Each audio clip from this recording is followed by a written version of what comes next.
Bitácoras de Cuerpo en Aislamiento fue una convocatoria de FAE Festival y Registro Contracultural.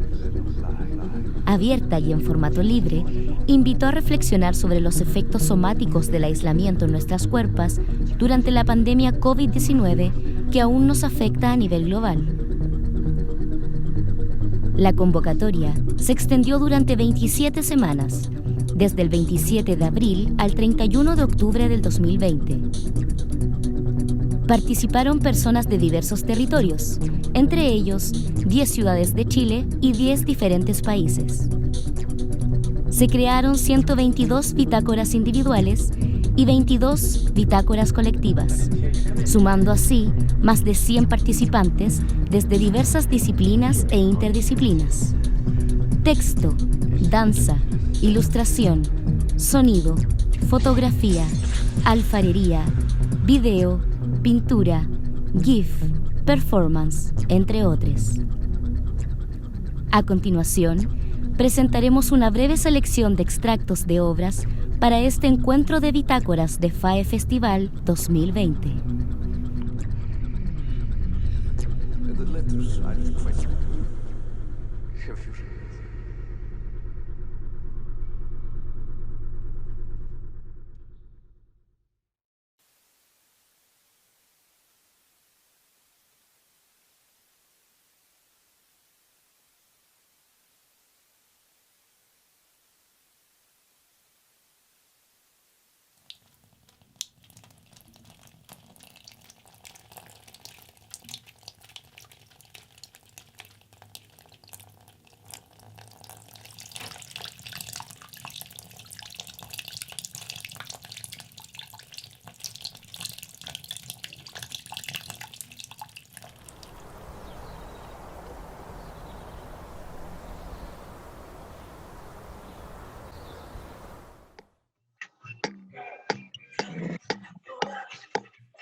Prohibido tocar, prohibido besar. Uso una mascarilla encriptada. El distanciamiento es efectivo. Las necropolíticas del tecnopatriarcado ya están andando. Alienígenos extractivistas y asesinos. No puedo tocar, no puedo besar. El distanciamiento me acerca a mi individuo. Prohibido tocar. Estoy encerrado conmigo. Es escaso el contacto. No puedo besar.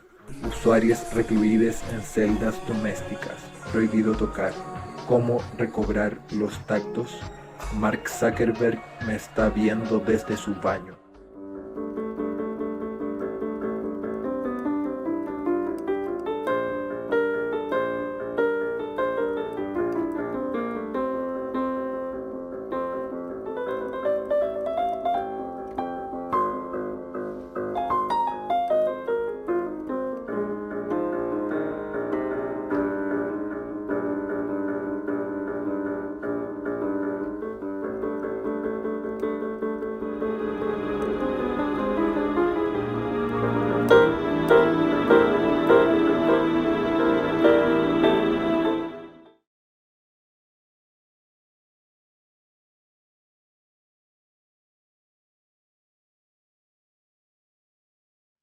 Estoy encerrada, encerrado.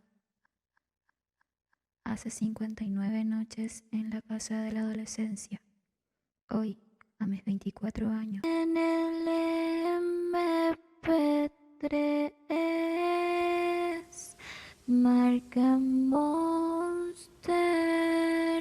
como yo.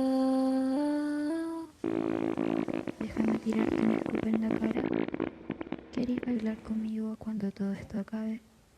Y darte un escupe en la cara. Esto solo es una parte de mí. Baba, saliva, escupe.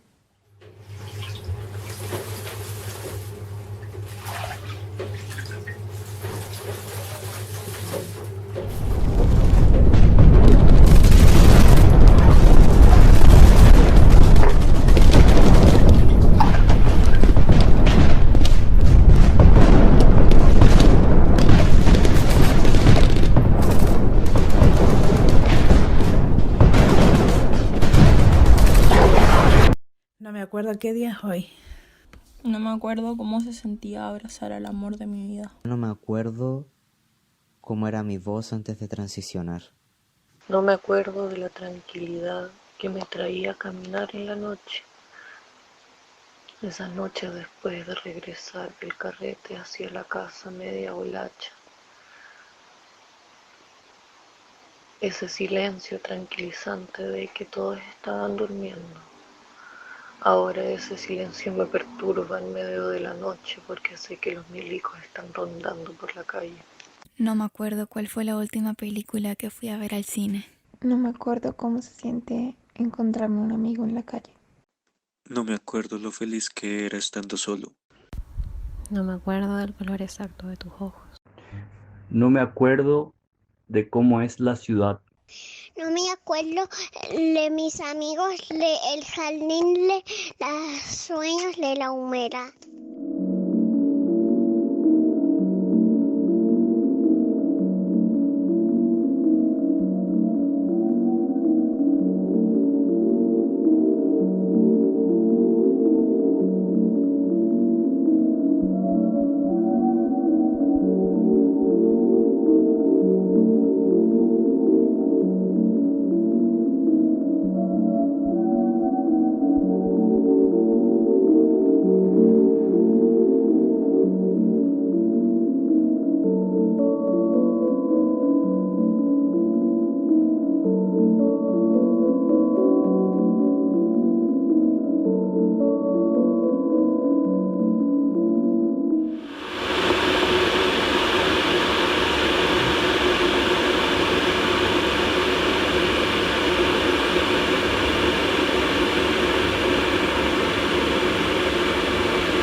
¿Será la falta de oxígeno la culpable de la pérdida del gusto o será una jugarreta del destino?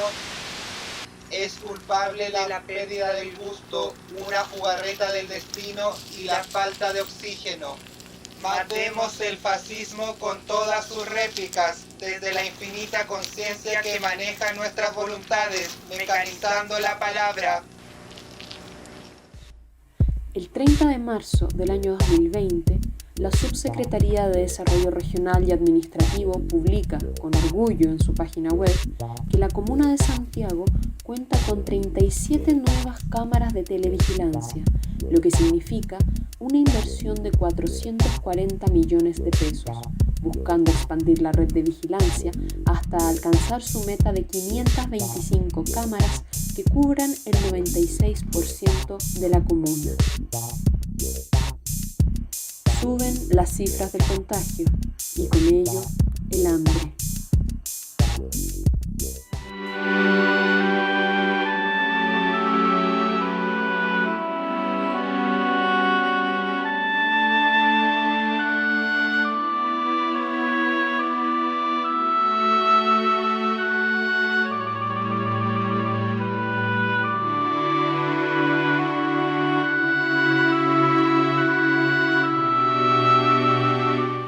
La cuerpa del artista es utilizada como soporte para la construcción de la propia subjetividad.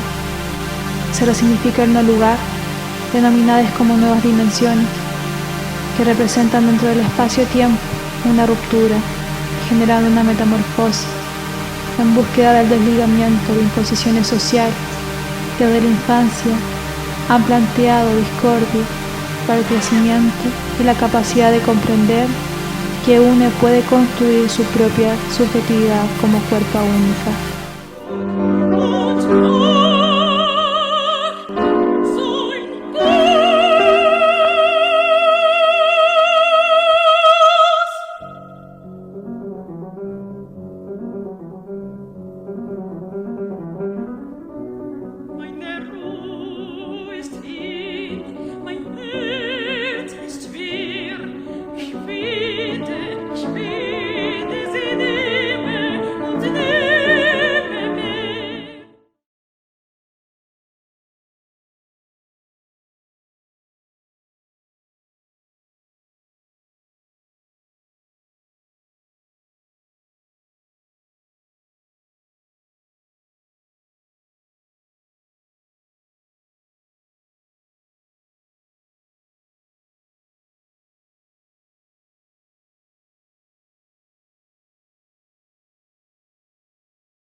Muchos han tenido que recluirse en sus hogares heteropoliciales dominados por familiares transhomofóbicos y fascistas.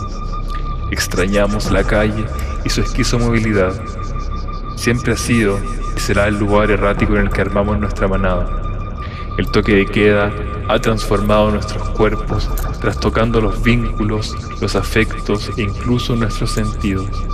Ya hemos sufrido bastante.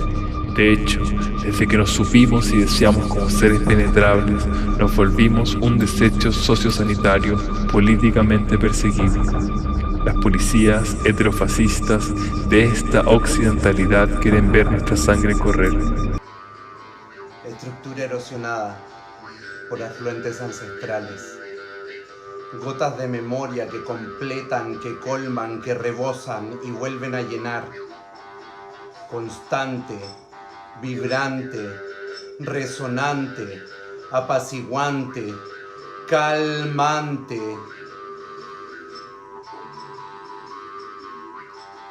Suspiro con olor a bosque austral, suspiro con olor a copihue rojo, rojo furia, rojo que aparece, quema, incendia y vuelve a ser fértil. Se aleja, se oscurece, te quiebras, me quiebro junto a ti. Ya no soporto el olor a sangre seca, porque es resultado de mi propio estancamiento.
Hola a todos, ahí aparezco mágicamente. Ahí está, ahí saqué. Bienvenidos al conversatorio de Bitácoras de Cuerpo en Aislamiento. Primero contar que FAE Festival de Arte Erótico es una plataforma interdisciplinaria que invita a reflexionar y crear en torno al arte y la sexualidad. Y para esta séptima versión viajaremos por los imaginarios paganos como antecedentes de articulación, comprendiendo que el sistema de creencias en una sociedad determina la forma en que nos vinculamos política y somáticamente.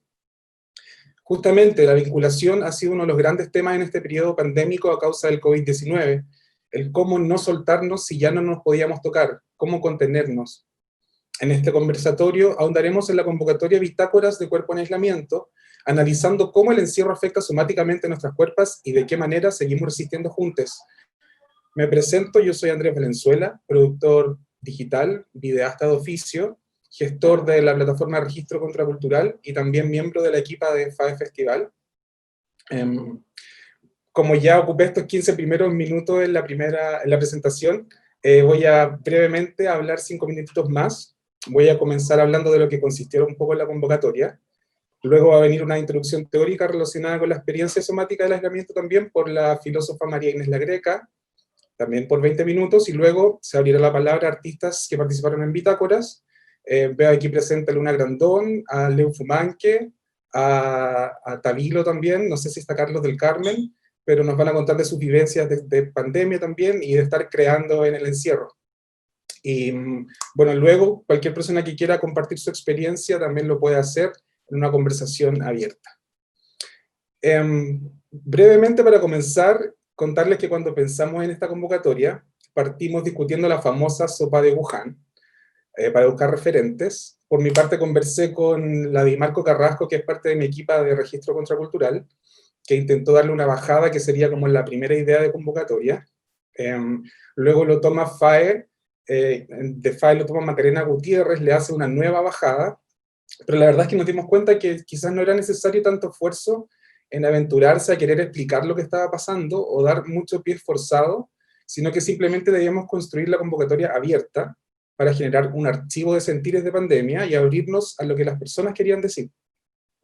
Los pies forzados ya lo estaba dando de alguna manera el contexto social, intenso, y no solo en Chile, sino que en toda Latinoamérica y en varias partes del mundo también. Y también queríamos buscar encontrarnos dentro de esta digitalidad y para poder hacer catarsis y generar un archivo de nuestras memorias, por supuesto, un momento tan particular como es una pandemia que no se vivía hace tanto. Quiero mostrarles, a ver, voy a compartir pantalla, un momentito, acá está. Compartir, acá está. Un mapa de los territorios que participaron de la convocatoria. Son varios, en verdad son más de 10 países, creo que son 12, y en Chile también son más de 10 ciudades y contamos como los territorios específicos, porque los separé más o menos por regiones para darnos datos más generales. Pero si vamos al detalle, hay varias partes que participaron de diversos territorios, como en México, Colombia también, Perú, Bolivia, Argentina. Como verán acá en Chile también de muchos territorios, en el sur sobre todo. Bueno, ahí la colectiva Confinamiento aportó varios sitios en el sur, porque ellos están haciendo su red en la zona de los lagos hacia el sur. Valparaíso también, y bueno, al momento en que hicimos ese video resumen se habían sumado un par de personas más, justamente de la zona de Valparaíso, también en Concepción, en Valdivia, bueno, generalmente en las capitales hay ciertos centros, no sé si culturales, que hizo que en las capitales de los países o de las regiones hubiera mayor participación, y por supuesto la población está concentrada en Santiago, por lo que Santiago tuvo la mayor cantidad de bitácoras. Las personas que... vamos a dejar de compartir esto. No, vamos a seguir aquí porque después vamos a hablar un poco del formato en que se presentó la convocatoria. Las personas que participaron de bitácoras venían de distintas áreas, pero por razones de las redes de FAE Festival y de Registro Contracultural, obviamente la mayoría eran artistas. Participaron, no sé, de todo: poetas, músicos audiovisuales, actores, editores, escritores, artistas visuales, estudiantes de alguna de estas disciplinas, bailarines, fotógrafos, performers, cineastas, etcétera, de todo. Y de las áreas más sociales también estuvo sociología, psicología, terapia ocupacional, trabajo social, entre otros. Como equipa también nos propusimos participar, nos autoinvitamos a participar porque era importante saber qué estaba pasando con nosotros y también buscar este espacio de catarsis, ¿no? Personalmente, como soy parte del equipo de registro contracultural y de FAE Festival, me lo tomé muy a la personal, y como mi trabajo principalmente consiste en registrar performance en eventos y en la calle, me quedé como sin motivo, entonces lo que hice fue empezar a descubrir, a crear conmigo y con mi compañero Dinko, que es con quien vivo, una forma de expresar lo que estaba pasando, y creo que fue bastante positivo en mi experiencia, porque de alguna manera pude descubrir nuevas formas de expresarme que antes no tenía, entonces salgo de esto como con nuevas herramientas. Y bueno, todo este trabajo no se los voy a mostrar, pero lo pueden encontrar también en la web está el trabajo de todes, publicado en el área de actividades, bitácoras de cuerpo en aislamiento, no sé si lo están viendo. Lo están viendo, sí. Y bueno, ahí también está mi bitácora, que fue una experimentación que parte como punto inicial del estallido social, luego viene la pandemia, y luego empiezo a acumular una rabia hacia el Estado, hacia toda la violencia, que también esa violencia para mí representa como la imagen masculina que tengo en la vida, que es muy violenta y bastante distante, y la rabia la pude transformar en estas fotografías, en algunos videos, que también estaba incursionando un poco en la performance, y es un trabajo que culmina en Procesión a Media Asta, que es donde invito ya a varios artistas que estaban participando en el proyecto Registro Contracultural, y también algunos de las bitácoras. Entonces fue bastante intenso el encontrarnos para ir ahí contra la corriente en el río, no sé si vieron algunas imágenes, pero si no lo pueden encontrar en la web, y que al final pudimos tocarnos, ¿no? Vernos, abrazarnos, como todo el ciclo de lo que fue la pandemia y cómo lo finalizaba. Y bueno, podría contarles tantas cosas más, pero no me voy a alargar porque ya se me fue el tiempo. Ahora quiero dejarles con María Inés. María Inés Lagrega es docente, investigadora, escritora y feminista. Obtuvo la licenciatura y el doctorado en filosofía en la Universidad de Buenos Aires. Es actualmente profesora allí y en la Universidad Nacional de 3 de Febrero. Su búsqueda intelectual comenzó por la reflexión acerca del lenguaje, la narración y la escritura, para luego cruzarse con las cuestiones del cuerpo, la subjetividad, el sexo, el género y la teoría feminista. Si bien escribe desde que era niña, en el 2013 abrió su blog bartesiana.blogspot, en el que el 2018 devino su primer libro titulado Escribo entre dos mujeres, de editorial Madre Selva. Voy a confidenciar que por coincidencias de la vida, con María Inés nos hemos conocido en casa de nuestros amigues, por razones muy X, nos hemos ido de carrete, incluso alguna vez estuvimos en un matrimonio en Argentina, pero uno no suele preguntarle a la gente como, ¿y tú a qué te dedicas? ¿Qué haces? Yo no tenía idea que eras filósofa, pero por razones de la vida nos volvimos a encontrar en FAE, así es que bacán, porque te encuentro una persona bacán, y ahora que conozco tu trabajo, te admiro más. Así es que eso, María Inés, puedes abrir tu micrófono, no sé si te lo tengo que activar, y tienes tus 20 minutos. Sí.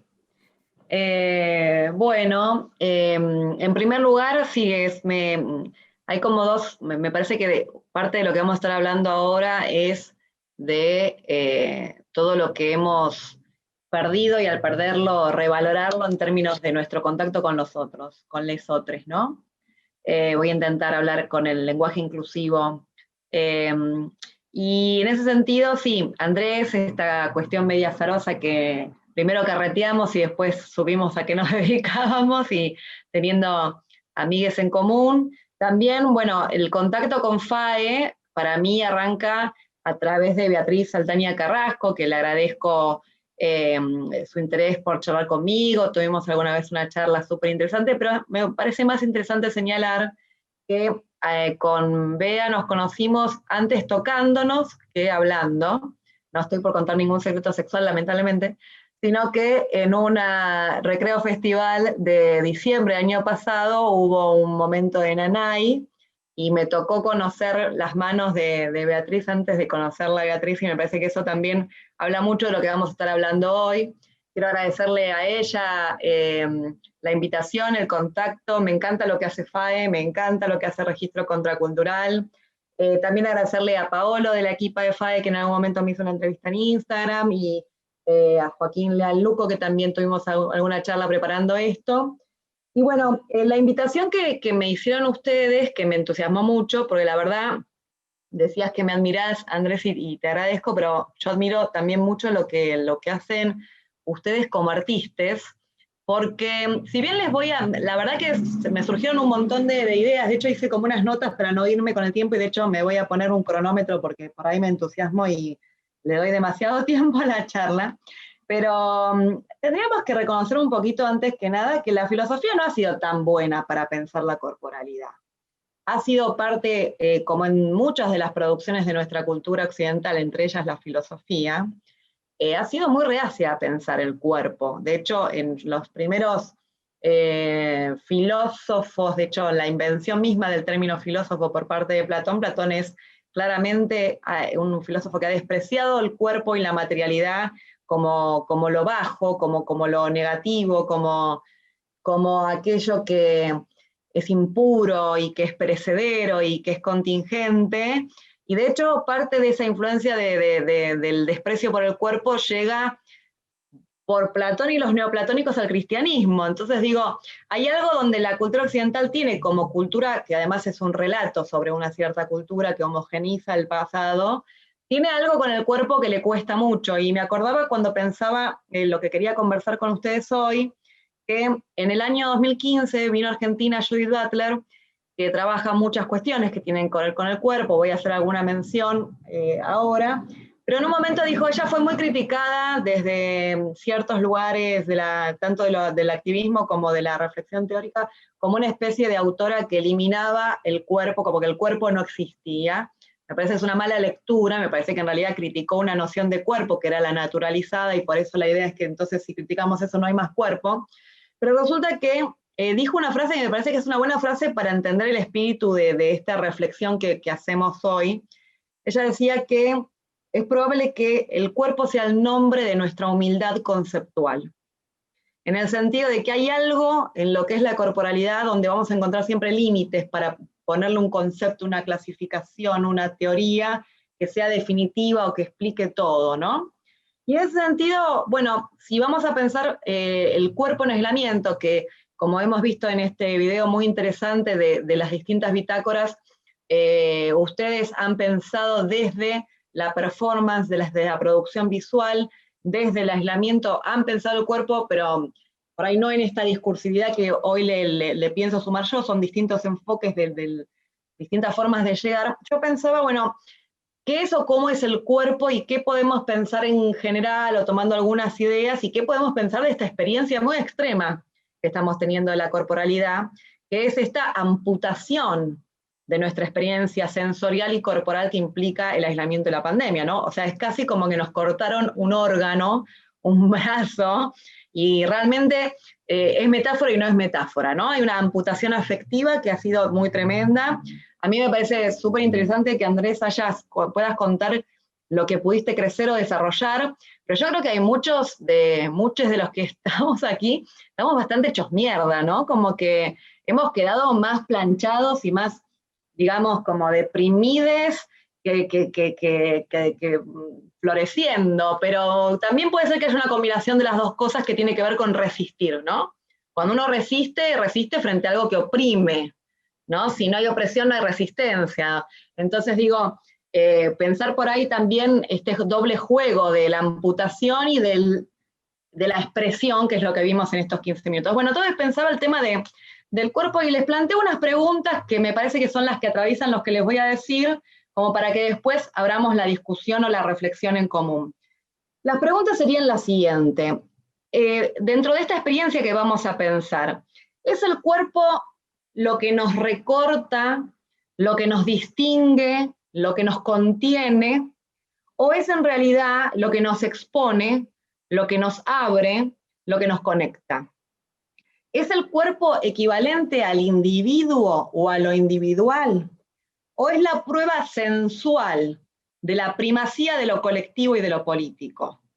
¿Es el cuerpo el lugar de lo único? Un poco pensando en la convocatoria del FAE Oráculo, de lo monoteísta, de lo monopólico, en ese sentido de mismidad y de unicidad, ¿o es el lugar de la potencia de la diferencia? y es la propia subjetividad, una autocreación, o es una creación siempre con otros y gracias a otros. Estas son como las preguntas que querría disparar. Y empecemos entonces por la cuestión de los 5 sentidos, ¿no? O sea, un poco cuando pensamos en el cuerpo y pensamos lo que se ha perdido con el encierro, con la pandemia, con la distancia, pensamos o nos damos cuenta medio rápidamente que hemos perdido algunos de los sentidos. Hemos sido reducidos a lo visual y lo auditivo, como ahora, ¿no? Que nuestro contacto es auditivo y visual, pero hemos perdido de los otros y del mundo que nos rodea el sabor, el olor y el tacto, ¿no? Entonces, una primera cuestión del aislamiento que me parece que aparece en las bitácoras tiene que ver con los sentidos que permanecieron y los sentidos que se nos quitaron, ¿no? Entonces, en las bitácoras nosotros vemos imágenes de saliva, de sangre, de agua, de aire libre, de comida, de frutos, de tierra, menciones acerca del hambre, la pérdida de los amigues y de los besos. Ahí alguien está diciendo tal cual, ¿no? El virus mismo te saca el olfato y el gusto, o sea, no solo el aislamiento. Bueno, también un poco esto de la memoria de lesotres, ¿no? De no poder recordar cómo era hacer cosas con otros, estar en las calles, lo que hacíamos antes de este encierro, extrañar la calle, extrañar los abrazos. Vemos imágenes de danzas en el encierro, ¿no? Tratando como de que el movimiento no se pierda incluso en el aislamiento, que bueno, mucho de lo que tiene mucho que ver en esto también la iniciativa de las fiestas Transweb, ¿no? Que tuvieron que ver con conservar estos movimientos y esta fiesta, aunque sea en esta conexión meramente visual auditiva. Vemos danza, vemos torsiones, vemos desnudez, vemos menciones acerca de la asfixia entre la prohibición, la asfixia ante la hipervigilancia, ¿no? Me parece que ahí hay como una serie de imágenes y de cuestiones que aparecen que tienen que ver con esto de los sentidos posibles y los sentidos que fueron restringidos. Y ahí, entonces yo pensaba, voy a leer de a poquito algunas cosas como para no irme tanto de tema, en el carácter sensible y sensitivo del cuerpo, que nos habla de que aunque a veces se piensa al cuerpo como un envase, como un contenedor, como que estamos adentro de los límites del cuerpo, en realidad pasa lo contrario. El cuerpo al sentir y al ser sentido es apertura y es exposición. Nuestra piel es el lugar de la permeabilidad. Nos recorta, nos limita, tanto como nos habilita al mundo, a lo otro y a lesotros. Es más, el mundo es para nosotros, en tanto somos capaces de recorrerlo, de surcarlo, de rodearlo, de percibirlo desde diferentes perspectivas. Por eso también tenemos la sensación de haber perdido un poco el mundo, porque estamos enclaustrados en un espacio que recorremos meramente interno, o en algunas calles. A mí me pasa que estoy en el barrio en el que vivo y yo era una persona que iba y venía a la capital y volvía y tomaba trenes, y ahora hay como un mundo perdido, ¿no? En ese sentido de la falta de la capacidad de recorrerlo. Entonces, no es cierto que conocemos el mundo como un acto abstracto de la mente, que parecería ser que tuviéramos como una especie de gran ojo inmaterial o sin cuerpo. En realidad es nuestra posibilidad de movernos que hace posible estar en el mundo y conocerlo. Y esto es algo que ha pensado un filósofo importante del cuerpo, que fue Merleau-Ponty. Pero volvamos un poco a la cuestión de la reducción de nuestra experiencia cotidiana a la visualidad y a lo auditivo. Esta es la idea del privilegio de lo visual y de la metáfora de lo visual, tanto para pensar el conocimiento como para pensar el arte. Es un gran tema criticado sobre la cultura occidental y el mundo occidental, privilegiar siempre lo visual o la vista. Criticado del mundo occidental y un mundo que calificamos como supremacista blanco, capitalista, heterosexista, homo lesbo transfóbico. Ese privilegio de una mirada que supuestamente no tiene cuerpo, que es descarnada, que es neutral, como si desde esa posición universal se pudiera saber y hacer, en realidad esconde que hay una mirada en particular, que es la que está siendo presentada como mirada única posible, que es la mirada del amo. Es ver cómo, si se ocupara la posición del amo, de las marcas de la opresión y del privilegio del varón, que se ha pensado como sinónimo de la humanidad. Esta es una de las cuestiones del feminismo, ¿no? Criticar que la idea de ser humano que se ha pensado, sobre todo desde la modernidad, mientras pretende tener cierta idea de universalidad, resulta que siempre es un varón blanco. Siempre es un varón blanco de clase media, cristiano, europeo, etcétera, ¿no? Entonces, acá es donde me parece que tiene que ver también con esta exploración de las bitácoras, que la humanidad tiene muchas formas. Y si fuéramos a pensarnos como una especie, a mí me da la impresión que deberíamos pensarlo más como distintas formas de flores, que como esa idea de un animal racional. Pero bueno, en la convocatoria de este FAE se habla de lo pagano, los herejes, las brujas y hechiceros, primitivos y salvajes, como quienes, estoy citando la convocatoria, no se ajustaron a los principios monoteístas que limitan el poder a un centro, a un núcleo, a una fuente única e insuperable, un mismo eje, la ciudad, los centros de producción, la ciencia, el dinero, la familia heterosexual, la medicina tradicional, la academia, los partidos políticos, el capital. Justamente esto a mí me hacía pensar, cuando leía la convocatoria, en una teórica feminista que es Donna Haraway, que dice que esa mirada del poder, del amo y del privilegio, que pretende ser única, esto que estábamos pensando antes con el privilegio de la visualidad y de la mirada, en realidad es como tratar de hacer, dice, el truco de Dios, pensando en esa cuestión de lo monoteísta, ¿no? Que es pensar que se puede ver sin ser visto, y pensar que se puede mirar sin cuerpo y desde ningún lugar. El chiste es que en tanto somos cuerpos y seres humanos, por definición encarnados, finitos, carnales, etc., no podemos mirar desde ningún lugar, miramos desde un lugar, y no podemos mirar sin ser vistos tampoco, ¿no? Entonces, contra esta idea del privilegio de la mirada, una mirada única, una perspectiva única sobre el mundo, Haraway dice que la verdadera posibilidad de ser objetivos al conocer y responsables al actuar es reconocer que no hay sino perspectivas parciales, conocimiento situado, encarnado, desde un cuerpo atravesado por múltiples ejes y experiencias. Exactamente, conocimiento situado, como dice Jazmín, que me parece que es algo que también podríamos vincular a distintas formas de ofrecer un conocimiento situado de lo que ha sido la experiencia del aislamiento de la pandemia en las bitácoras, ¿no? Con distintas miradas y expresiones de eso. Estas experiencias de las que estamos hablando son de los límites también, no son experiencias solamente de una posibilidad, también son de los límites, de la finitud y de la mortalidad, tanto como son experiencias de la potencia y del cambio en el tiempo.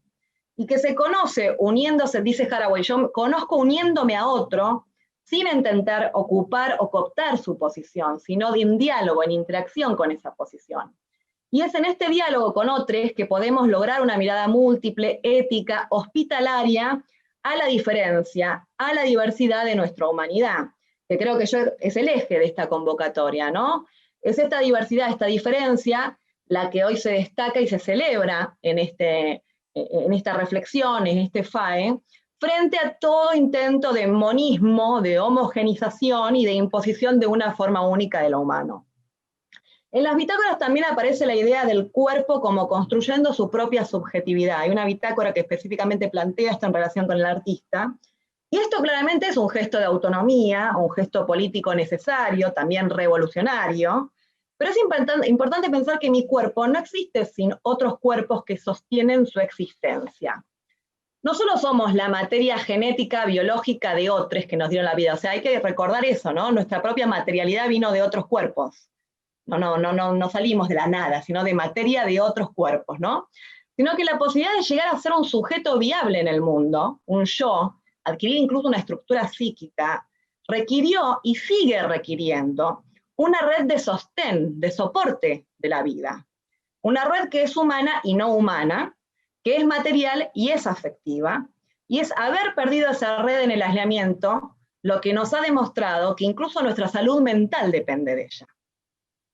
Porque en el aislamiento, por nuestra salud física, lo que hacemos es aislarnos de los otros, separarnos, cuidarnos del contacto, pero es tan necesaria esa red afectiva, material y de contacto con los otros, que sabemos que esto es una experiencia cercana al enloquecimiento por muchos momentos, ¿no?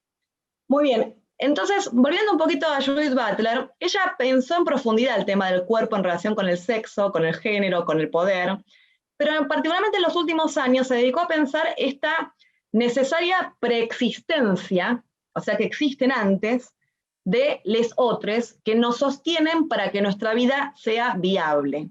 Y se preguntó incluso por el modo en que nuestro propio cuerpo infante, como bebés y en nuestra niñez, al ser cuidades, alimentades, acariciades, limpiades, manejades por otros, llega a ser incluso inaugurado o despertado como un ser que siente, como un ser sintiente. Esto con el psicoanálisis sabemos que además tiene que ver con inaugurar la posibilidad incluso del placer erótico, desde esa capacidad sensitiva del bebé y de la niñez, ¿no? Entonces, Butler, un poco inspirada en Merleau-Ponty, que hace estas preguntas también, se pregunta un poco qué estuvo primero para que podamos ser seres que sienten. Primero está mi capacidad de sentir y de tocar, o ser tocado por otro inaugura mi capacidad de sentir. ¿Es posible decidir eso? Podríamos preguntarnos, ¿qué está primero? ¿O es en el tocarnos donde es claro que un cuerpo no siente sin el otro? En el tacto se realiza, si lo pensamos, volviendo a Haraway y lo visual, lo que Haraway misma planteaba. Así como no podemos realmente conocer el mundo sin el diálogo, sin el pensamiento desde las distintas perspectivas encarnadas que somos, tampoco podemos sentir si no es en una primera escena de dos que se tocan, que son pasivamente tocades y activamente quienes tocan a la vez. Es en esas pieles que se encuentran sin fundirse, donde la autonomía y lo colectivo son las dos caras de la existencia. Y por eso también lo político. Los cuerpos que inundan las calles para resistir, para protestar, para transformar este orden monolítico, hacen que las calles se vuelvan otras pieles. Esas pieles donde nos hacemos mutuamente sujetos políticos, nos inauguramos mutuamente como sujetos políticos, porque nos encontramos en la comunidad de nuestras demandas, en el deseo compartido de un mundo más libre, más justo, más igualitario, en un mundo erotizado. Porque el erotismo, entre otras cosas, es la liberación del cauce de vida que todos somos, pero que se vuelve mar cuando nos encontramos y abrazamos para arrasar el poder único, centralizado, que nos asfixia, nos violenta y nos mata. Quiero destacar finalmente la performance de Procesión a Media Asta, de la que habló un poquito Andrés y que yo tuve la oportunidad de ver la performance entera, me parece muy fuerte y me gustó mucho. En esa performance está inspirada, me puede corregir o comentar después Andrés que es de su autoría, por la acción de un carabinero, que como sabemos, abraza a un joven, pero para intentar matarlo, para arrojarlo al Mapocho. En la performance, los artistas denuncian la sangre ancestral y actual que mancha la bandera chilena, lavan la bandera y a la vez la rechazan y la resignifican. Hacen la dolorosa y difícil procesión contra la corriente del río y terminan en un abrazo que salva, que no mata, que encuentra, que rompe el aislamiento y que consuela la resistencia.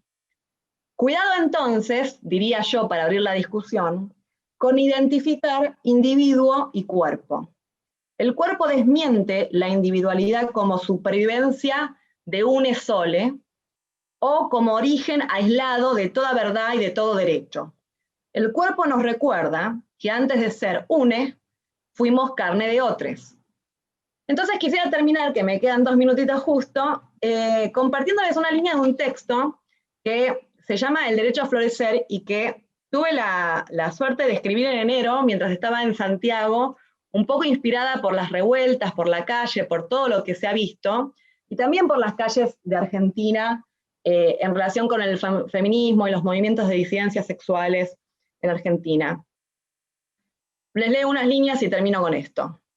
Cuando la idea fría, atómica, puntual, mental, insípida de individuo estalla, se abre el sabor y el calor, la densidad y sonoridad de nuestros orgánicos, eróticos, potentes, expuestos, asustados cuerpos. Por eso a los impulsos de revolución que hoy nos rodean, los acompañan no solo los enardecidos, enfurecidos, excitados, vibrantes cuerpos que siempre han tomado las calles. Esa tradición rupturista manifestante que nos hace parte de una historia subterránea, que persiste aunque la entierren, que brota aunque la sequen, que resurge aunque intenten siempre sus raíces arrancar, sino también la fiesta del duelo de los propios relatos sobre el cuerpo que nos han intentado apresar: el sexo, el género, la clase, la raza. Son las de hoy revoluciones de lo más sabroso de la vida, porque se revelan con B corta y con B larga, de revelarse como mostración y de revelarse como rebelión, las zonas erógenas, las caricias sin miedo ni vergüenza, el amor en las mil y una formas que ninguna gramática podrá legislar. Pero si se rebelan contra la cultura de la opresión y la muerte, lo hacen en el modo de la autoinmolación, que es el abrazo. Nadie puede abrazarse solo. Me abrazo a otro y otro me abraza. El abrazo es también una forma de la espera. Esperar en el abrazo es ya no estar quietos o quietes. Es saber que no somos sin les otres y que lo que todos juntes, iguales pero diferentes, podemos, es lo único que vale la pena. Hasta que vivir valga la pena, hasta que la dignidad se haga costumbre. Muchas gracias. Muchas gracias a ti, María Inés, por tanta claridad y por hacernos pensar tanto. Dijiste demasiadas cosas como... en verdad lo cubriste todo. Quisiera saber si alguien quiere pedir la palabra, preguntar algo o comentar algo al respecto. Si es que no, podemos pasar directamente a Luna para que nos cuente su experiencia de estar creando en aislamiento y de haber participado en esta convocatoria de bitácoras. ¿Estás por ahí, Luna? Sí, aquí estoy. Gracias, Andrés, y gracias, María Inés. También, como el Andrés, quedé como sintiendo mucho, pensando mucho con tus palabras.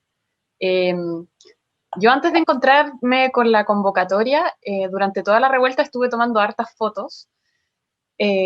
Participé en todas las manifestaciones que pude, y cuando empezó el confinamiento me sentí, precisamente como decía María Inés, como amputada, ¿no? Como la rabia se me quedaba adentro y no encontraba el modo de conducirlo, de expresarlo, y además que, claro, de pronto la vida biológica y su gestión se ponía al centro y parecía olvidarse un poco de lo que estábamos viviendo antes, ¿no? De la revuelta, de la rabia, de las mutilaciones oculares, de todas las violaciones a los derechos humanos.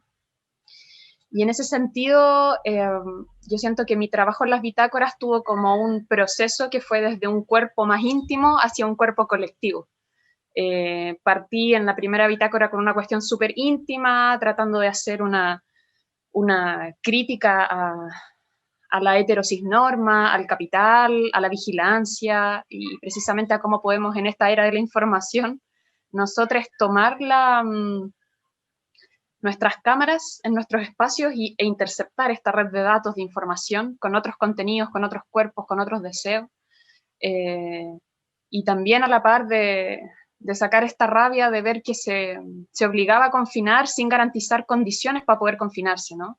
En uno de los países más desiguales de América Latina, lo doloroso que era ver que no todos podíamos confinarnos, que era un privilegio de clase, en un país en donde ni siquiera tenemos una seguridad social decente, sino precaria.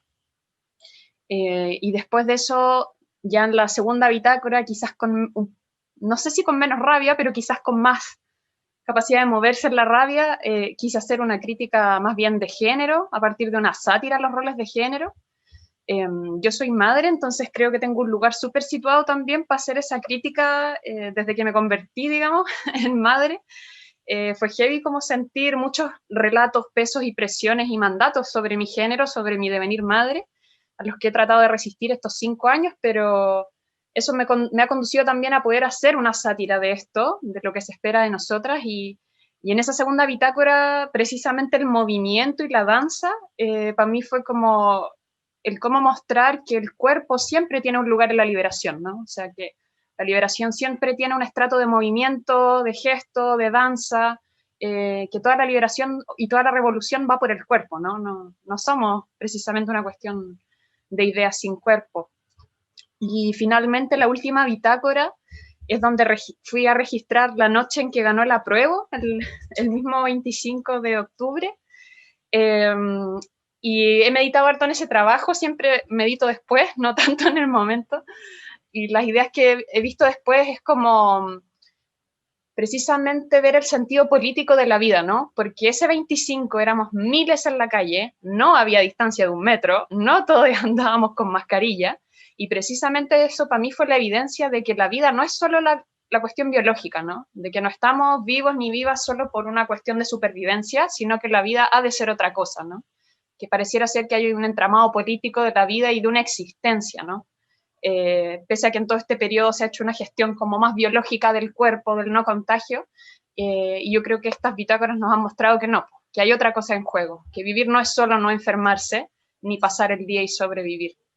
Entonces, en ese sentido, creo que esa última bitácora, precisamente en donde yo me borré, yo no aparezco en ningún momento, porque precisamente siento que fue este tránsito del cuerpo íntimo a la cuerpa y la potencia colectiva, en donde el deseo se despliega en fiesta, en rabia, en llanto, también en precariedad, ¿no? O sea, mientras muchos celebrábamos o estábamos registrando, también habían otros vendiendo pañoletas del apruebo, ¿no? Entonces también ahí hay una mixtura súper interesante de pensar el apruebo, por supuesto, como un logro político, pero tampoco lo resuelve todo, ¿no? Y yo creo que ahí está la potencia de las cuerpas que, al tejerse, ¿no? en redes políticas de afectos, podemos hacer otras cosas. Muchas gracias, Lina. Estoy muy feliz también de que finalmente nos hayamos podido conocer en persona. Por casualidad nos encontramos en un evento después de haber hablado por Instagram y a raíz de la convocatoria, y que también sentía como mucha conexión con lo que tú estabas ahí reflexionando durante las bitácoras. Entonces fue bacán habernos conocido y que, bueno, que ahora podamos seguir colaborando. De hecho, Luna va a tomar fotos también a unas actividades de FAE, así es que feliz que siga ahí proliferando la complicidad y el trabajo colaborativo. Ahora me gustaría escuchar a Leu Fumán, que está por ahí. Mi madre compuché, Inche Leu Fumán, que hola a todos, yo soy Leu Fumán, que y me gustaría enfatizar en eso, en el hecho de llamarme Leu Fumanque, porque precisamente es donde me resuena mucho todo lo que hablábamos al principio de esto del conocimiento situado, que finalmente en memoria y reflote, y este es el punto donde me tocó a mí este momento y este periodo que estamos viviendo. Como también decía la compañera recién, yo también estaba activamente en la Plaza Dignidad hasta que nos agarró esta pandemia y este confinamiento, y ahí donde se activan otro mecanismo de seguir accionando, siento, que es lo que me pasó. Entonces lo que hice fue investigar primero en mí, y me fui a la ancestralidad de mi origen, investigando en mi propia familia, para después esto volcarlo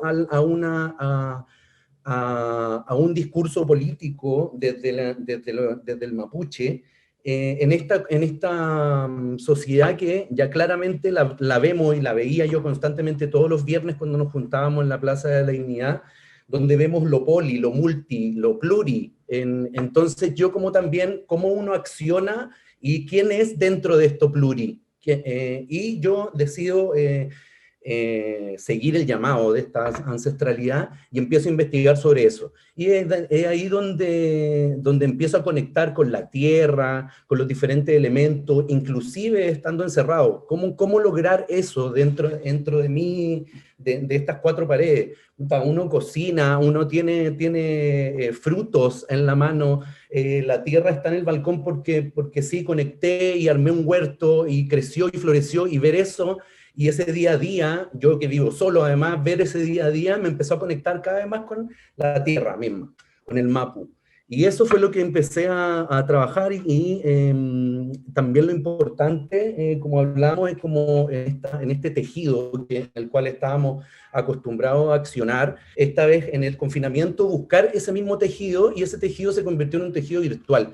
Y así donde yo me encuentro con esta convocatoria, con el registro contracultural, es donde también en la interna y en otros muchos talleres, conversatorios, cosas que se activaron también durante este periodo. También conocí a los chicos de confinamiento en el sur, entonces se empezó a generar también para mí esta conexión con la tierra, con esta ancestralidad, porque estaba conversando semana a semana y viendo el trabajo además de estos compañeros en territorio del sur.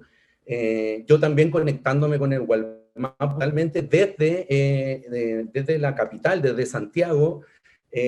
Muchas noticias también pasaron para nosotros, lamentablemente para nosotros como pueblo nacional mapuche, con bastante noticia nefasta, un tema muy fuerte del racismo que también se dio durante todo este periodo. Entonces también sigo indagando en ese punto y siento que lo que me ayudó la bitácora también, y ahora que también veo este camino y uno ve semana 1 hasta la semana final, también ve esa evolución de los temas y como en las profundidades en las cuales lo iba trabajando. Y así como llegué también desde simples conexiones con frutos, y el trabajo de texto que hago yo, que todo parte en mí porque soy escritor, pero ahora me atrevo, y este confinamiento me hizo atreverme a accionar y llevar esa letra al cuerpo. Y eso creo que ha sido lo más bonito, y es bonito de verlo ahora también así, y verlo también del trabajo de todos los compañeros, cómo va evolucionando, y cómo, como decía la compañera anterior, cómo también al principio aparecía, después no aparecía, pero sí apareces en el fondo. O sea, cómo empezamos a ver las diferentes formas, las diferentes capas en las cuales podemos comunicarnos, y podemos comunicar temas que parten desde lo individual, en mi caso trabajando en esta ancestralidad, pero para sacarlo hacia lo colectivo. Y hablar del tema y hacerse cargo y estar ahí al frente accionando a través de este devenir mapuche, que siento que es el llamado al que tengo, que al investigar también mi propio origen, te va dando esos significados, y que le va dando valor más al trabajo que uno va haciendo. Bacán, Leufman, que muchas gracias. Y obvio, pues a la gente de nuestra tierra, ante los estados como de no saber qué hacer y desesperación, siempre recurrieron a sus ancestros, a las memorias. Entonces, bacán y natural que hayas hecho ese recorrido y que estés ahora en este camino. Así que eso, gracias. Y totalmente también en cuanto a esto que hablábamos también de la enfermedad, de cómo tomarlo también en este viaje hacia mi ancestralidad.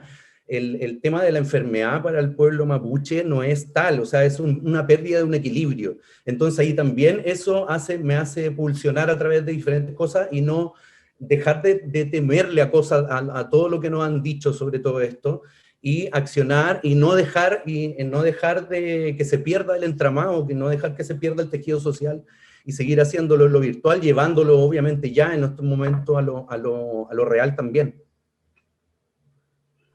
Me gustaría, a propósito de, bueno, esto no estaba preparado, pero a propósito de la ancestral, estaba pensando en la experiencia de otra persona que está aquí presente y que también participó en Bitácoras, que es Inca, que es la maca de nuestra equipa, que ella también hablaba de esto, de ir hacia el pasado, de ver la historia de las pandemias. Ella fue a hablar con su abuelita también a ver qué tenía que contarle, y vivió una experiencia bastante intensa también a raíz del COVID. No sé si, Maca, nos quieres contar o sigo de largo. Sorry por improvisar así. Bueno, sí, yo participé en la bitácora, que tuve ahí como un vínculo, trabajo en otro proyecto además que abordamos el tema de la muerte. Entonces para mí el proceso de como vinculando ambos proyectos fue mucho como la percepción de, o sea, desarrollar la idea de vida a través del cuerpo y en relación a la muerte también. Y en el transcurso de la bitácora empecé muy vinculada con mi abuela, preguntándole su vivencia del aislamiento desde la vejez en un hogar de ancianos, y su percepción también de la pandemia, ella teniendo la experiencia de pandemias anteriores y relatos de la pandemia, de otras pestes anteriores, como de mis tatarabuelas y mis bisabuelas. Y en ese proceso y en ese transcurso a ella le dio COVID, falleció por COVID, y como que fue todo ese proceso fue súper loco como ir haciendo ese registro un poco de crónica, como de esa experiencia también de cuerpo desde otra generación también. Y otro vínculo con la enfermedad, otro vínculo con el encierro, otro vínculo con la paranoia y con la experiencia de muerte también. Esto, ¿qué más decirle? Tan improvisada mi participación. No, pero gracias. Es que fue súper particular porque nosotros, desde el inicio que estábamos conversando esto, porque tú ayudaste bueno, tú generaste la convocatoria, tú escribiste el texto, entonces fue intenso como el seguimiento de lo que te estaba pasando, ¿cachai? Ah, sí, totalmente. Y también fue interesante como un llamado también de la convocatoria, era poder ver la perspectiva desde diferentes generaciones. Porque ahí, en lo que le pasaba, por ejemplo, con mi abuela, en que también es como, porque nosotros acá nuestro ser social igual estamos súper vinculados con el computador, con el internet, con las redes sociales, estamos como con otro vínculo en el que estamos traspasando nuestra vida social o enfrentándonos un poco a esta técnica que delante escribía en relación a lo que estaba hablando la María Inés de la Greca, como que está muy asociado la técnica con este privilegio del olfato, o sea, de lo audiovisual. Y en verdad la generación que no vive este fenómeno de la técnica, porque mi abuela no estaba metida en lo audiovisual, sino que estaba enfrentada como a un presente mucho más inmediato. Para ella, por ejemplo, no entendía la necesidad del aislamiento. Para ella, las pestes y la experiencia de las enfermedades y las pandemias anteriores, teniendo una cultura en que la muerte estaba mucho más naturalizada, ellos veían, me contaba como en las pestes anteriores, ellos veían los muertos en la calle, como que no había una higienización de la muerte como hay ahora. Entonces era muy interesante ver ese proceso desde esta otra generación y que terminó, bueno, el siguiente paso fue mi experiencia, que también lo compartí en las bitácoras, que viví el proceso de muerte de mi abuela por la pantalla, en el que como familia la acompañamos por Zoom mientras moría, y fue rarísimo, fue una experiencia rarísima. Como después, o sea, fue la última vez que la vimos, después además el proceso de rito y todo fue... no podíamos, nunca vimos el cuerpo, porque por protocolos COVID no se puede abrir el cajón, entonces nunca hubo un proceso de duelo. He hablado con mi madre ahora posteriormente y como no se podía, uno no puede comprender que se murió porque nunca la vimos. Entonces fue súper raro ahí como el vínculo, también la importancia, como que hablábamos con mi familia, como que se subestimó, o sea, la importancia del cuerpo para entender la vida y la muerte, como no podíamos comprender la muerta porque no vimos su cuerpo muerto, solo quedó la idea de ella, y como todo su proceso de muerte registrado, tengo todo registrado, o sea, desde los mensajes de WhatsApp de ella como sin poder respirar diciendo los quiero, chao, me voy, al funeral que fue por streaming, porque no podíamos ir toda la familia, entonces teníamos que elegir a un grupo selectivo que pudo ir al funeral, y todos los demás lo vimos por streaming, entonces todo fue muy extraño, como esta comprensión somática, como que la idea no puede reemplazar la carne. Muchas gracias, Maca, por compartirnos tu testimonio tan íntimo. Igual, a propósito de eso, de cómo se vive en las distintas generaciones y hoy día como con todo esto de la digitalidad, quisiera saber si está por ahí Carlos del Carmen, que es un fotógrafo que volcó su trabajo, lo tuvo que modificar un poco y adaptarlo a lo que estábamos viviendo y empezar a hacer fotografía por webcam. Bueno, muchas personas estaban haciendo sus propias bitácoras, no es que, por ejemplo, Leo Fumán, que también tiene su proceso que va más allá de esta convocatoria, él estaba haciendo sus bitácoras. No sé si está Carlos del Carmen. Si es que no lo está, me gustaría saber si hay algún otro artista de las bitácoras. Creo que por ahí está Bona. Y bueno, si no se abre el momento de los comentarios, cualquier persona puede hablar. En verdad todos estuvimos viviendo el proceso de confinamiento y pandemia.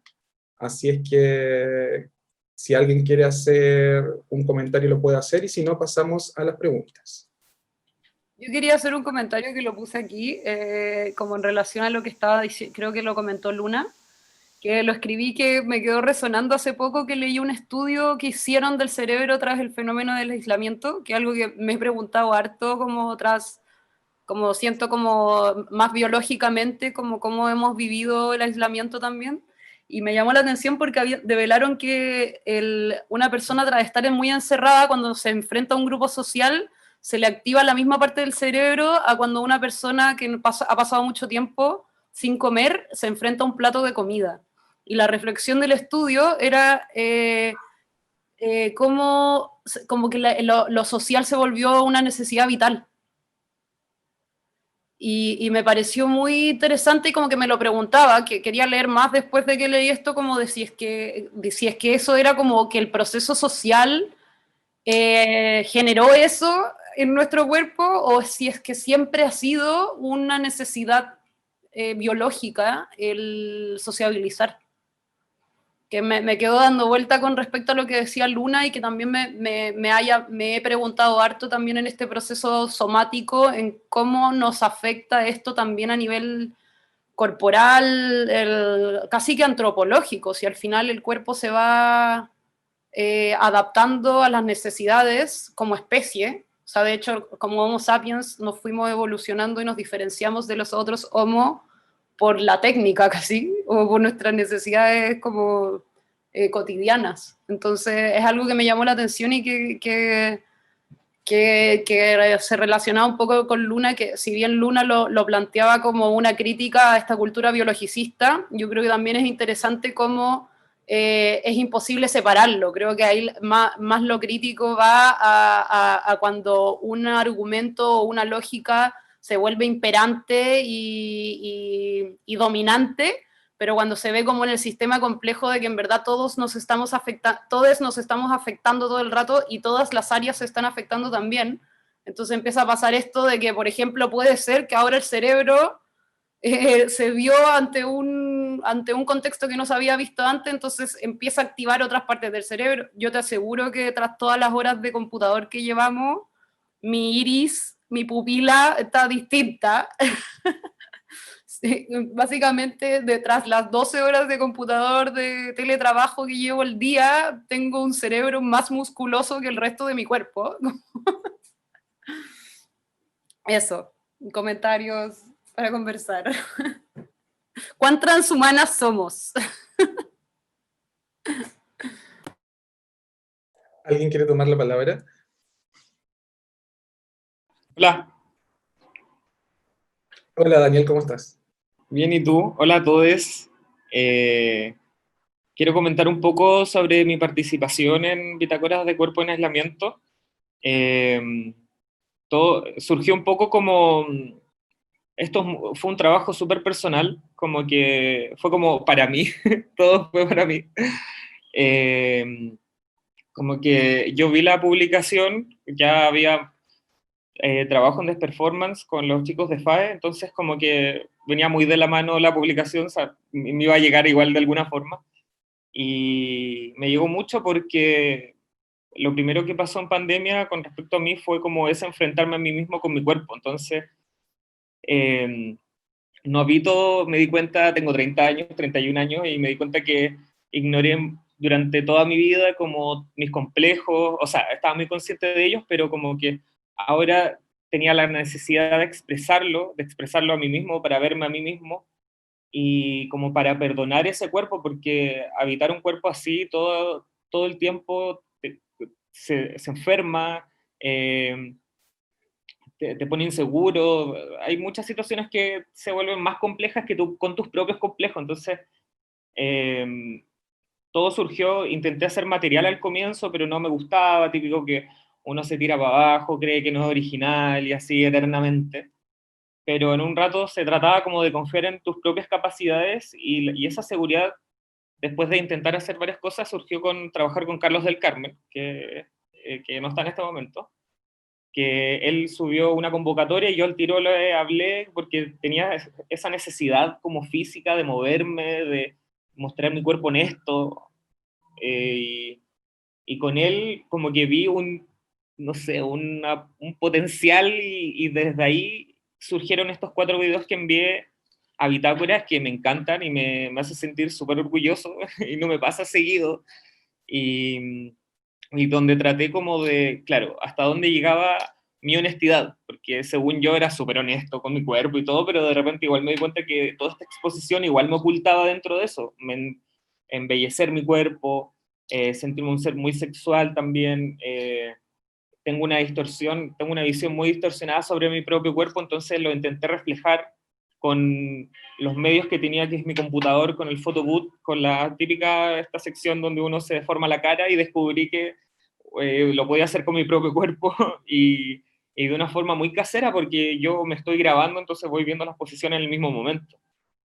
Y lo que me gustó de todo esto, como para ir finalizando, fue que de repente lo mostraba a amigos o cosas así, y muchos como que me decían que ellos también vivían como esos mismos complejos, porque estamos hablando de algo aquí netamente físico, entonces como que la gente no habla de sus complejos, no anda por la vida diciendo que es una persona insegura, y va diciendo, no, en verdad mi estómago me acompleja demasiado, a pesar de que estamos súper conscientes de que está mal, porque tenemos que amarnos, y todo se trata como de esa urgencia de amarse, porque eso es lo que intenta expresar con estos videos, como para mí mismo, como necesito amarme ahora ya, porque está mal vivir así, es algo así.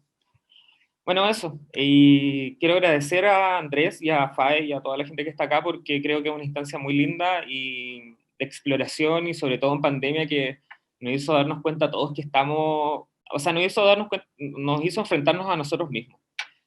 Así que eso. Gracias, Daniel. Justamente a mí también me pasó eso, pues, como que me hizo enfrentarme a mí mismo, y al principio igual me costaba, como que no quería poner yo el cuerpo y grabarme yo mismo, ¿cachai? Durante la pandemia, al comienzo, tuvimos un encuentro igual de las personas que ya estaban participando de Bitácoras, y quiero mostrar algunas ideas que salieron en esos días para que recordemos más o menos cómo estábamos hace varios meses atrás. Voy a tapar la camarita. A ver, un segundo. ¿Me pueden poner en Spotlight? A ver, acá está. Y nos preguntábamos en qué estábamos, cuáles eran las principales emociones que nos estaban invadiendo. Entonces hicimos como una lluvia de conceptos, uniendo todo lo que estábamos diciendo, y lo que salió fue esto, no sé si se acuerdan, los que estuvieron. Es solo para mostrarles y recordarles en qué estábamos hace unos meses atrás.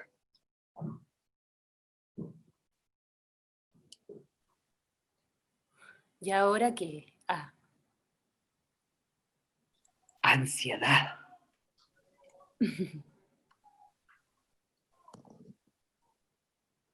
¿Cuáles son los hitos que marcan tu proceso? ¿Por qué pasa eso? Ahí está.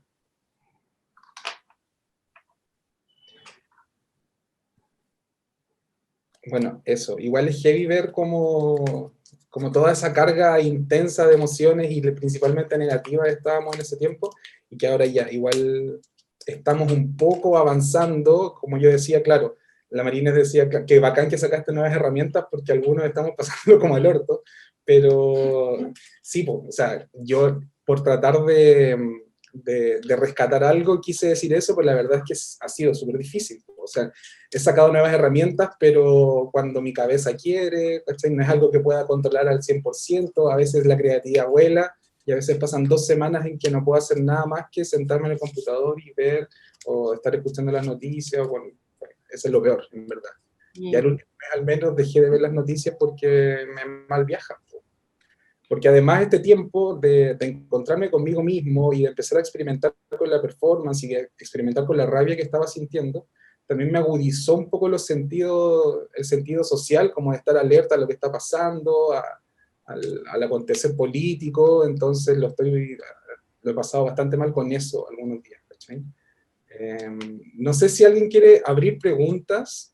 Bueno, estaba escuchando porque hablé bastante, entonces quería un poco pensar con ustedes. Me parece que, primero y principal, un abrazo para Inca, por lo que pasaste, me parece terrible. Yo una cosa que pensaba, que un poco tiene que ver con cómo para pensar los fenómenos humanos hay que pensar desde muchos lugares, ¿no? O sea, un poco lo que vos decías, una de las grandes polémicas que se armó para nada, al pedo iba a decir, porque no se resolvió, fue la de la falta de una mirada más considerada respecto a la gestión de la muerte por COVID, ¿no? Digo, ahí, a mí me parece, acá en Argentina un colega de mi universidad estuvo teniendo una palabra pública muy interesante, se llama Daniel Feierstein, y es el director de un centro de estudios sobre genocidio. Y lo primero que marcó cuando empezaron las discusiones sobre la cuestión de cómo gestionar la pandemia, comportarse, etcétera, fue cómo funcionan ciertos mecanismos en experiencias extremas como la del Holocausto y los genocidios, donde los seres humanos activan estrategias de negación de la realidad, ¿no? Como que para soportar la pandemia había que negar el peligro, negar cosas. Y por otro lado, esto también nos conecta con la corporalidad y los genocidios, es que nosotros vivimos en una época que es irreversible en este sentido, de organización y administración de poblaciones muy amplias. Entonces, hay una contradicción muy difícil entre un pensamiento gubernamental, técnico, médico, científico, que tiene sus límites y tiene sus virtudes, no es todo negativo, y estos otros aspectos que siempre estuvieron como abajo de la alfombra de la consideración de lo social, que tienen que ver con las necesidades afectivas, emocionales, psicológicas, como que siempre eso pasa a un segundo plano, ¿no? Entonces, pensando en lo que decía, en la propia experiencia de mierda que tuviste que pasar vos, Inka, me parece que ahí yo creo que si hay algo que también habría que promover es un aprendizaje sobre la experiencia, donde se pueda entender que, bueno, está bien, tuvimos que actuar como poblaciones siguiendo ciertos lineamientos, porque si no se iba todo a la mierda, convengamos que eso es cierto, pero después hay que pensar cuál fue la mirada o cuáles son los presupuestos de la administración de la pandemia que dejaron cosas afuera que fue jodido dejar afuera. También, por ejemplo, en Argentina pasó, y sigue pasando, que claro, se establecen prioridades, entonces lo último que tiene prioridad para volver a una presencialidad es lo artístico. Y eso habla de las prioridades respecto de que, bueno, lo teatral, los espectáculos, los recitales, eso se ve como una especie de entretenimiento. Y por otro lado, lo que sostuvo a la gente encerrada en la casa es el consumo de entretenimiento en la casa, ¿no? Había unos memes muy interesantes que circulaban en redes al principio de la pandemia y después, que decía, cada vez que pienses que la gente que hace cosas artísticas, danza, cine, etcétera, o que se dedica a la cultura, es gente que hace algo accesorio, fíjate que estás consumiendo eso para soportar el encierro, ¿no? Entonces digo, hay a mí me parece que está bueno no pensar, las teorías conspiratorias o las teorías totalizantes son como un espejo de lo totalizante que uno critica, ¿no? Entonces uno tiene que tratar de no pensar en términos totalizantes lo que está enfrente, sino pensar un poco más la fisura, la grieta, la falta de conocimiento, la falta de consideración. O sea, sí, si lo ponemos a pensar, era mucho más fácil administrar las muertes con seguridad sanitaria, haciendo que desaparezcan los cadáveres que tenían todavía virus. Pero ¿y qué pasa con, como decía muy bien Inka, la necesidad que tenemos los seres humanos que hemos desarrollado durante milenios? Somos las únicas especies animales que entierran a sus muertos. Entonces hay una necesidad de enterrar al muerto, de verlo muerto, de velarlo, para poder aceptar. No sé, yo no conozco tanto de biología y de animales como para hablar, y no quiero decir pavadas, así que si alguien sabe más me corrige, pero en nuestra evolución como especie, seres humanos, esto que sea que somos, hemos desarrollado necesidades afectivas que son tan importantes como las necesidades sanitarias, ¿no? Entonces, para mí un aporte, porque si uno simplemente lo que va a hacer es pararse a criticar y a defenestrar y a armar como un combo de totalidad del mal, resulta que en estas circunstancias te das cuenta, no, yo diría, y en relación con la revuelta y con el apruebo y con lo que se viene para ustedes ahora, que tienen que tener constituyentes que sean gente que verdaderamente valga la pena y no los mismos que se camuflan entre otros para volver a establecer el poder de antes, acá se revela una relevancia del Estado.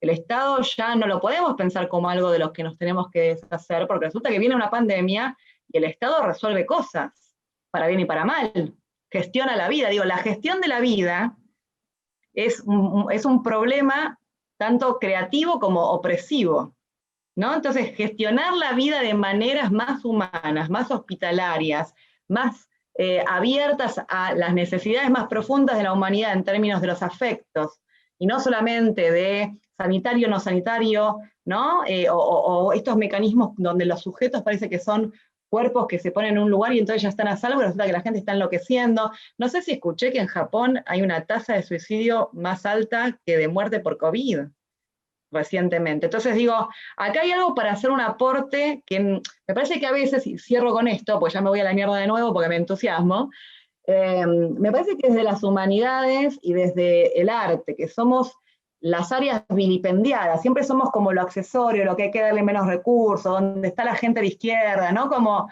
ahí, si pudiéramos generar un aporte reflexivo que contribuya a una gestión de lo social y de lo humano, y que no solamente tengamos el lugar de la crítica fácil, ¿no? Digo, ahí también habría algo interesante para pensar después de esta pandemia, que tiene que ver con lo que se produce en términos de visualidad, de arte, de performance, ¿no? Pero que también tiene que ver con, bueno, qué tipo de necesidad que satisface el arte, la palabra, la escritura, la corporalidad, el movimiento, la expresión, no se tuvo en cuenta para la experiencia del aislamiento y va a generar lo que ahora llaman la segunda pandemia, que son todos los problemas de salud mental que se vienen con lo que estamos acumulando de encierro, ¿no? Entonces digo, me quedé pensando eso mientras hablábamos. Macarena. Se me vinieron muchas cosas a la mente mientras hablaba María Inés, porque bueno, siempre, para mí mi gran tema es la muerte y el cuerpo, y con FAE y el EIM, que es el otro proyecto que gestiono, que es un encuentro interdisciplinario sobre la muerte. De hecho, ahora en este proceso activé el otro proyecto justo en relación a entonces siento que también tiene mucho, parte del fenómeno de pandemia, creo que nos enfrentó un poco como humanidad en esta cultura occidental en que tenemos tanto tabú con la muerte, que ahora como que apareció esta pandemia en que nos enfrentó de lleno a la idea de que somos seres mortales y nos vamos a morir. Y en parte siento que esta realidad también ha sido la que nos ha hecho preguntarnos más por la vida, si también es un efecto psíquico también como súper evidente, que cuando te das cuenta que te vas a morir, también te das más cuenta de que estás viva y que estoy aquí y qué es lo que estoy haciendo con mi vida, cómo me siento, cómo bla, bla, bla. Entonces siento como que igual este proceso pandémico también nos enfrentó a eso. Y también nos enfrentó a, como dices tú, cómo lo gestionamos, porque siento que también nos vimos en esto, en todo sentido. A mí me ha pasado, por lo menos con la pandemia, en que si lo vemos como macrohistóricamente, siempre han existido, cada 100 años viene un virus a hacer una regulación demográfica que mata.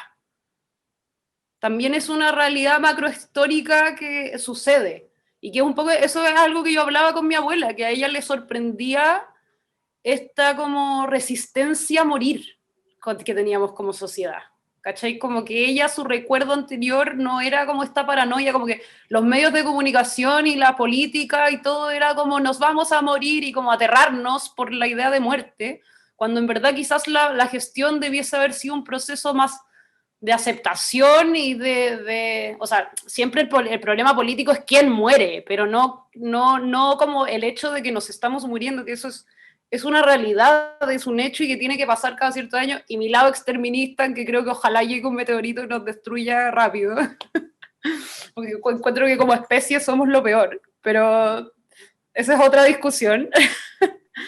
Pero siento que sí, creo que en cuanto a este conversatorio y este proyecto en específico, que es como una super conciencia de esto somático, y que como hablaba los otros compañeros, el último que habló, que era como este súper enfrentamiento a la idea de uno misma, a un mismo, también es un poco eso, como qué estoy haciendo aquí, quién soy acá, cómo me habito yo en los mismos actos cotidianos de qué es lo que estoy comiendo, cómo me puedo sentir mejor. Creo que también ha sido una de las consecuencias que entrega la idea de muerte. La idea de que es más posible que me pueda morir, o sea, hasta en verdad uno no sabe. El otro día fui a Makes y un vendedor gritaba, su forma de vender mascarilla era como, el COVID está a la vuelta de la esquina, se pueden morir. Y lo encontré genial, como la claridad, yo diría eso todos los días, como bueno, la muerte está a la vuelta de la esquina, vive. Eso. Bueno, también me voy siempre por las ramas, así que también me fui, eso fue uno de los pensamientos que me salió con María Inés. Y el último que quiero decir, que voy a hacer la propaganda ahora hacia mi otro proyecto, que es de Leim, que el 10 de diciembre, en relación a la gestión de la muerte, vamos a hacer un conversatorio sobre la muerte en el proceso constituyente, porque justamente con todo este contexto y lo que pasó con mi abuela, con mi hermano, que es con quien dirigimos ese otro proyecto, nos preocupamos justamente de que en la Constitución actual, católica, no hay nada en relación a la muerte, entonces en verdad no tenemos ningún derecho de elegir nada en relación a la muerte, y eso es muy pocos países que se habla sobre este tema. Y por ejemplo, el año pasado recién se empezó a hablar sobre la posibilidad de una ley de eutanasia.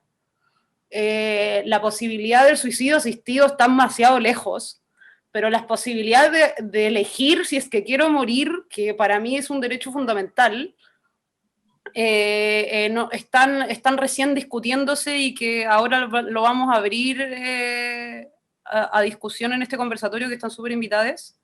Pero que me parece importante en cuanto a la gestión y exigir que políticamente al menos exista alguna herramienta para que en caso de que quieras elegir, no solamente la eutanasia si quieres morir, es como que exista alguna validez en los documentos de voluntad anticipada de elegir qué es lo que quieres que pase con tu cuerpo. En verdad no hay libertad de eso en ningún sentido, no hay nada en la Constitución que te defienda el derecho a elegir sobre tu propio cuerpo, tanto en vida como en muerte. Entonces, eso, invitarles, y eso, gracias. Yo y nos vamos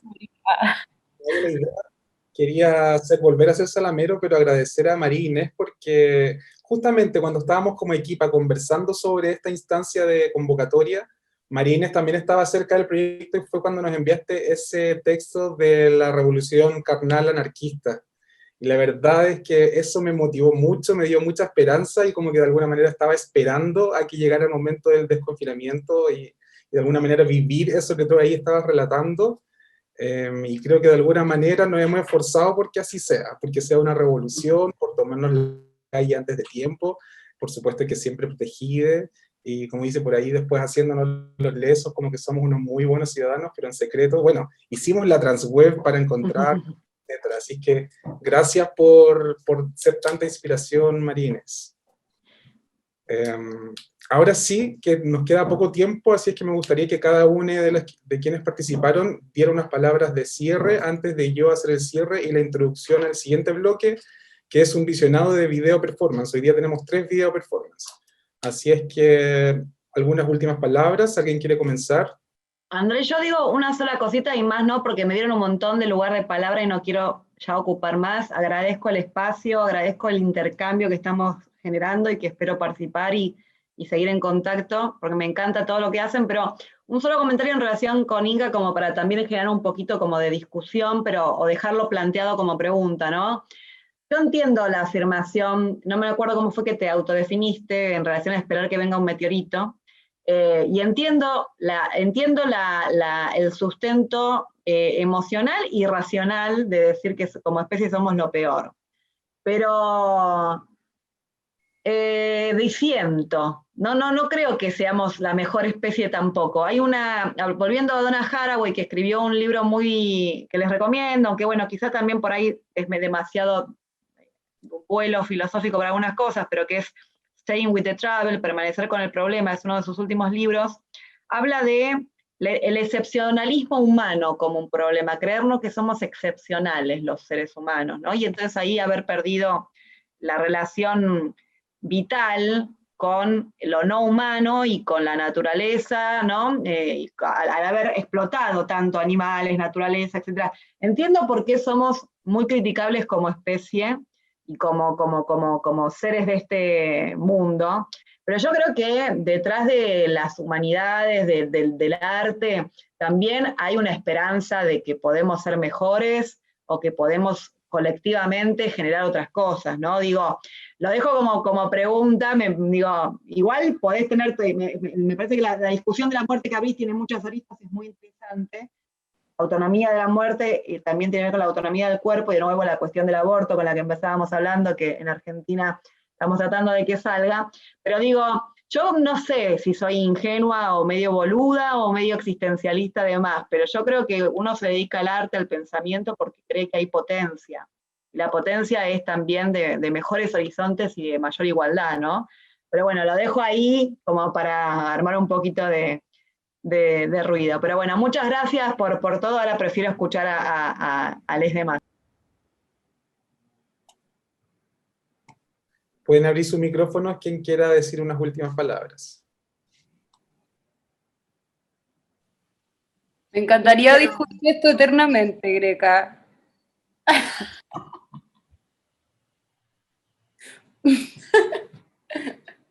Solo eso quiere decir. Sí, eternamente, porque yo prendo velas por el fin del mundo. Un poco María Inés, como o sea, por mí que se pegaran los bolones y hablara 5 horas, ¿cachai? Muy estimulante además, como que... ¿Morir o no morir? ¿Extinción o no extinción? Luna, Leupumanque, ¿algunas palabras para el cierre?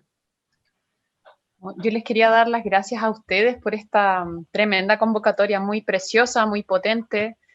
Yo creo que a varios nos ayudó a poner la mente, el corazón y el cuerpo en otra cosa y a poder como sacar la potencia creativa, y les agradezco mucho porque fue un espacio, de verdad fue un espacio para mí en medio del encierro, del confinamiento. Fue una ventana con aire fresco, así que muchas gracias. Leupumanque, Daniel. Yo también agradecerle a todos ustedes, al FAE y al Registro Contracultural por el espacio por poder compartir nuestros trabajos particulares para seguir siendo un tejido único que logremos objetivos.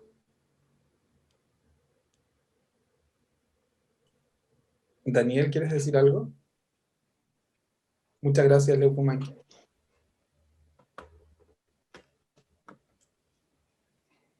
Bueno, entonces para finalizar, agradecer nuevamente a nuestra invitada María Inés La Greca, a Luna Grandón, Leupumanque, Daniel Tavilo, al equipo de producción de FAE Festival, a Beatriz Saldaña, que está por ahí, a Joaquín Leal, a Macarena Gutiérrez, y a toda la equipa que ha hecho posible hacer efectiva esta versión de FAE 2020, la 7ª versión. Quiero invitarles a seguir con nuestra programación. Mañana continuamos con acciones de performance en la calle, porque este festival es entre lo orgánico y lo digital. Vamos a transmitirlas en vivo también vía Zoom, y revelaremos mañana sí los diversos territorios donde se van a realizar. Va a ser en Antofagasta por la Circular Maricantofa, en Guanaqueros por Colectivo Lapa, en Santiago con Des Performance y también con Maigara, y en Valparaíso con una asamblea pagana a cargo de Ana Balmánica, Amonoma, Colectivo Gamera con su Baila Como Quieras, House of Trinity y María Anastasia Benavente, una mujer diferente. Toda esta información clasificada se publicará mañana en nuestro Instagram, así es que atentes a los links de la biografía de nuestro Instagram, FAE_festival. Luego, mañana también a las 10 de la noche nos encontraremos para la fiesta de cierre de nuestro 7º festival, Transweb, entre lo orgánico y lo digital, en una nueva versión, Oráculo Pagano, con la música de la residente Transweb DJ Leonor Baesler. Desde Brasil también va a estar la Kiara DJ Felipe. También estarán Ana Balmánica, Amonoma, como siempre, Beatrix, Miss Little G y la Barra Erótica. En la performance, Felipe Inc., Melissa Nina y la impactante María Percances desde Ciudad de México. Ahora, para quienes quieran quedarse, vamos a transmitir un visionado de 3 video performance o video arte, que serían Travel Train de Chile, de creación colectiva, Mosquerío, también de Chile, de Fernanda Gallardo y María Catalina Jorquera, y para cerrar, Pato Negro, una alianza sueca-chilena, de Vuestras Cuerpas son vuestra territoria. Si no pueden quedarse, esta exhibición audiovisual y toda nuestra programación estará disponible en nuestra página web faechile.cl al terminar esta transmisión. Muchas gracias a todos. Como dice por ahí en nuestras redes sociales, compartan, difundan y eroticen. Nos vemos pronto. Gracias por estar.